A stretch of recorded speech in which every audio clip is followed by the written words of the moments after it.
Bersukacitalah, bergiranglah. Dalam bahasa Latin, antifon ini dimulai dengan kata letare. Letare artinya bergembiralah, bersukacitalah. Apa sebab di masa Prapaskah ini gereja minta kepada kita bersukacita, bergembira? Tadi saya sudah katakan, karena Paskah sudah dekat. Kemenangan Tuhan sudah dekat, kebangkitan Tuhan, kemenangan atas salib sudah dekat. Dan kita akan ambil bagian dalam kemenangan itu.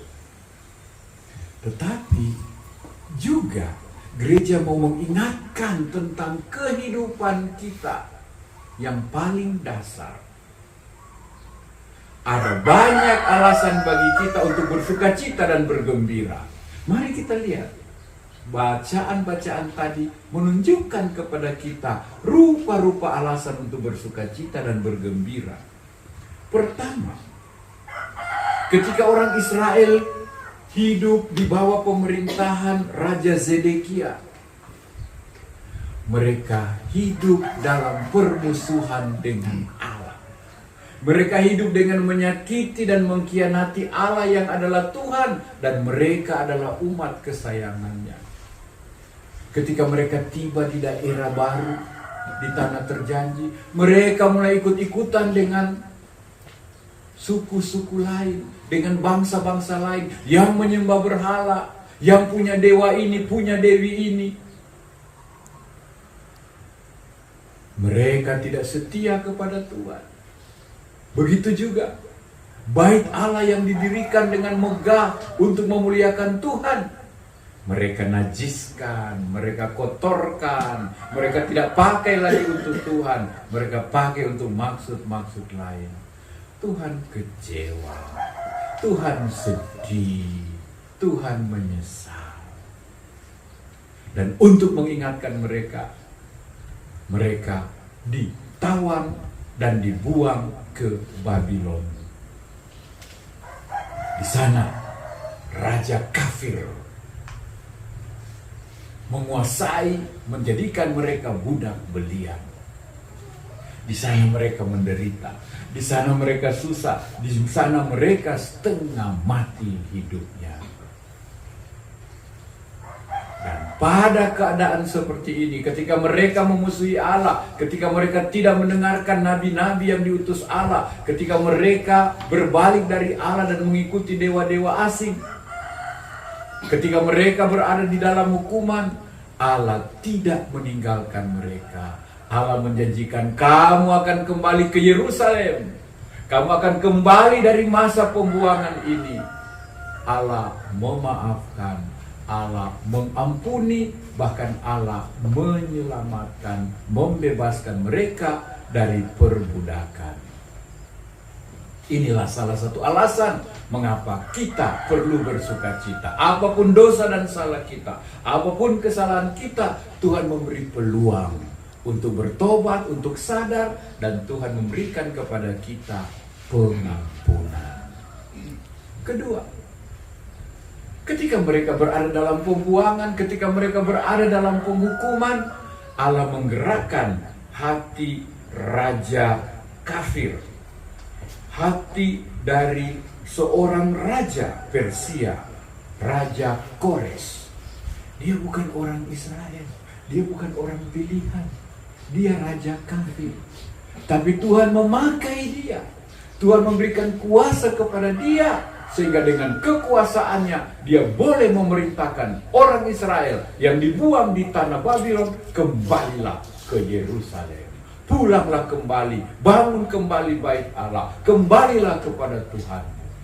Luar biasa ibu bapak. Tuhan mampu menggunakan siapa saja demi kebaikan kita. Tuhan mampu mengirim menggunakan orang-orang asing, orang-orang juga yang tidak beriman, untuk menolong kita sadar akan panggilan kita, setia kepada Tuhan. akan panggilan kita untuk menggunakan bait Allah, menggunakan kota suci untuk mengabdi, menyembah dan bersyukur kepada Tuhan dan memelihara janji kita menjadi anak-anaknya dan menjadikan Allah Tuhan dan Raja kita. Ketiga, Rasul Paulus mengingatkan kepada kita bahwa kita perlu bersukacita dan bergembira. Mengapa? Karena Tuhan menghendaki kita selamat. Dan Tuhan memberikan keselamatan itu bagaikan sebuah hadiah yang gratis. Semua kita bisa selamat. Semua kita bisa bersatu dengan Dia. Seperti ketika Dia menciptakan Firdaus bersama Adam dan Hawa. Dalam kesatuan, dalam kebersamaan, dalam kebahagiaan, tidak ada kekurangan apa-apa. Inilah mimpi Tuhan, inilah tujuan Tuhan. Melalui Paulus, Tuhan ingatkan, kamu semua dipanggil untuk selamat, untuk shalom, untuk berada bersama Tuhan. Bukan karena jasa kamu, bukan karena kamu hebat, tapi semata-mata ini adalah kasih karunia Allah bagimu. Ini adalah hadiah dari Tuhan. Tapi kita juga harus menerima. Apa artinya hadiah kalau kita tidak terima? Apa artinya pastor memberikan puji syukur kalau disimpan di rumah sampai berdebu? Ya. Apa artinya pastor memberikan gereja kalau gereja itu tidak dipakai, tidak digunakan? Seperti bait Allah di Yerusalem disalahgunakan. Tuhan memberikan rahmat, Tuhan memberikan berkat, Tuhan memberikan rupa-rupa karunia. Tapi kita harus terima, kita harus gunakan, kita harus pakai, kita harus bekerja sama dengan berkat dan rahmat Tuhan itu. Sehingga kita bertumbuh. Kita diberikan suara yang bagus, kita bisa pakai untuk bernyanyi, bermazmur. Kita diberi suara yang bagus, kita bisa pakai untuk mewartakan. Tapi kalau kita tutup mulut kita, langit-langit, kata Mazmur tadi, lidah kita melekat di langit-langit, kita tidak bisa memuji, kita tidak bisa bernyanyi. Nah, ada kasih karunia, ada berkat dan rahmat, kita perlu menerima, kita perlu menggunakan, kita perlu mengembangkan. Maka kita akan selamat. Kita ini dipanggil untuk selamat, untuk berada dengan Tuhan. Bacaan Injil mengungkapkan lagi begitu jelas mengapa kita harus bersukacita, mengapa kita harus bergembira. Pertama, Yesus mengatakan kepada Nikodemus, lihatlah salib. Sebagaimana Musa meninggikan ular di padang gurun dan semua orang yang dipagut memandang ular pada tiang tembaga itu, pada tiang salib itu, mereka disembuhkan dari maut, dari racun, dari bisa yang mengancam kehidupan mereka. Yesus mau mengatakan, Nikodemus, ular yang ditinggikan di padang gurun itu adalah simbol Kristus sendiri yang nanti akan disalibkan. Siapa memandang dia, dia akan diselamatkan. Karena apa? Yesus katakan, begitu besar kasih Allah kepada dunia dan manusia, sehingga Allah mengutus putranya, supaya setiap orang yang percaya kepadanya, memandang dia, mengikuti dia, jadikan dia jalan kebenaran dan hidup, akan diselamatkan. Kita bersyukur karena kita memiliki Kristus, jalan kebenaran dan hidup. Kita juga bersyukur dan bersukacita karena seperti Nikodemus, kita dipanggil untuk satu hidup yang lebih tinggi, lebih dalam, dan lebih mulia. Menarik Ibu Bapak, tadi dikatakan bahwa Nikodemus datang pada malam hari untuk bertemu dengan Yesus. Mengapa dia datang malam-malam? Ada beberapa alasan. Pertama, Nikodemus itu pemimpin agama, guru. Dia malu kalau datang siang-siang. Nanti orang tahu, ya Nikodemus juga ikut guru dari Nazaret itu. Wah, Nikodemus juga mau ikut-ikut Yesus orang Nazaret itu yang dikatakan Mesias. Dia malu-malu, jangan orang lihat. Maka dia datang malam-malam. Kedua, Malam adalah simbol kegelapan. Malam adalah simbol kekuatan jahat. Malam adalah simbol gelap gulita. Dari tengah-tengah kegelapan ini, Nikodemus mau keluar. Bertemu dengan siapa? Yesus, terang dunia.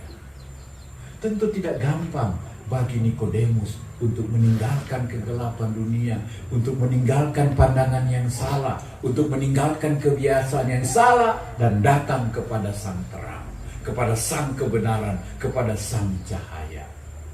Dan terang itu mulai menuntun, Nikodemus, Nikodemus, engkau harus lahir baru.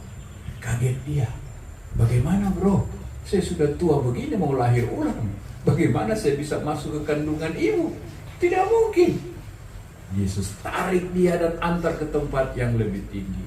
Engkau harus lahir dari Roh Kudus.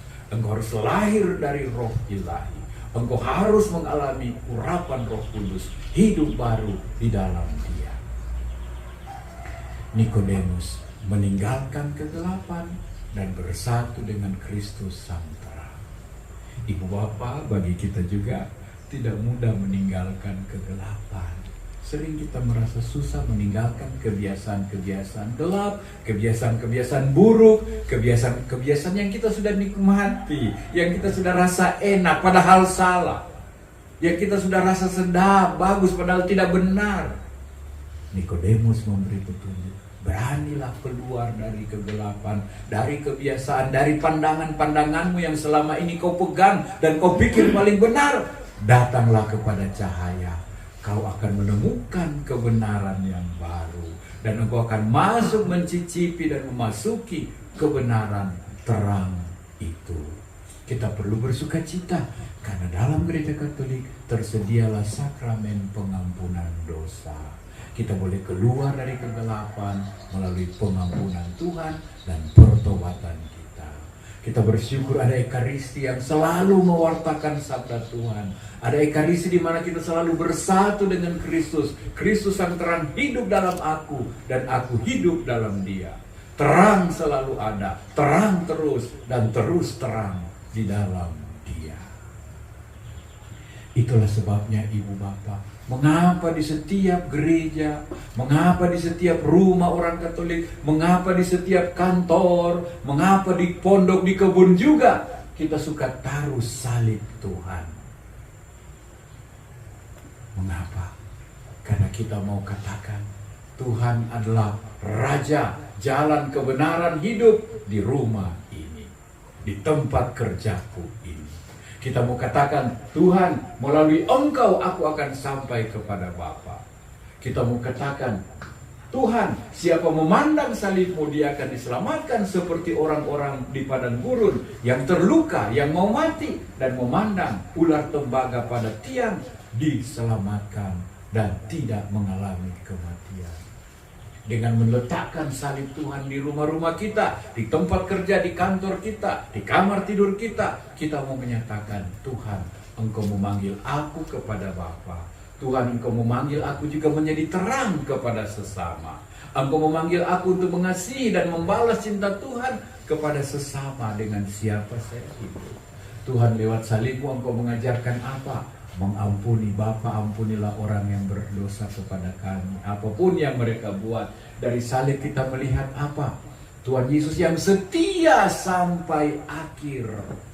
Dari salib kita melihat apa? Tuhan Yesus yang memberikan ibunya, ini ibumu. Ya, dari salib kita belajar apa? Tuhan Yesus yang membuka Firdaus bagi penyamun yang bertobat. Sungguh sukacita. Ada berapa banyak keluarga, saudara-saudari kita yang tinggal dalam kegelapan. Mari kita bawa, sebut nama mereka kepada Yesus Kerahiman Ilahi, agar mereka juga mengalami hari ini juga Engkau bersamaku di Firdaus. Dengan melihat salib kita melihat apa? Kita melihat Longinus yang menusuk lambung Tuhan, lalu sepercik darah dan air mengena matanya, lalu matanya yang sakit menjadi sembuh, dan dia memberi pengakuan, sungguh orang ini putra Allah. Bersukacitalah, bergiranglah, Karena salib Tuhan menebus dan menyelamatkan kita. Mengajarkan kita saling mengampuni, mengajarkan kita setia sampai akhir, mengajarkan kita memberi jiwa dan raga, mengajarkan kita untuk saling mendoakan, membukakan Firdaus, mengajar kita untuk mencari penyembuhan. Bersukacitalah, bergembiralah Ibu Bapa. Mengapa? Karena Paskah sudah dekat, kebangkitan kita sudah dekat, tapi juga kita mendapat kesempatan minggu ini atau minggu depan perayaan sakramen pengampunan. Semoga sakramen tobat yang kita cari, kita rindukan dan kita mau rayakan membawa sukacita dan kegembiraan rohani. Ibu Bapak, selamat hari Minggu Prapaskah keempat.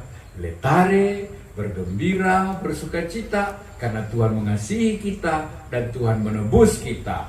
Tuhan mengutus putranya bukan untuk menghakimi kita, tapi untuk menyelamatkan dan memberikan kita damai sejahtera. Mari kita juga saling memaafkan, mengampuni, saling menjadi berkat, saling menjadi terang, saling menjadi cahaya bagi satu sama lain, sehingga sukacita Tuhan, sukacita gereja, dan sukacita kita berkelimpahan.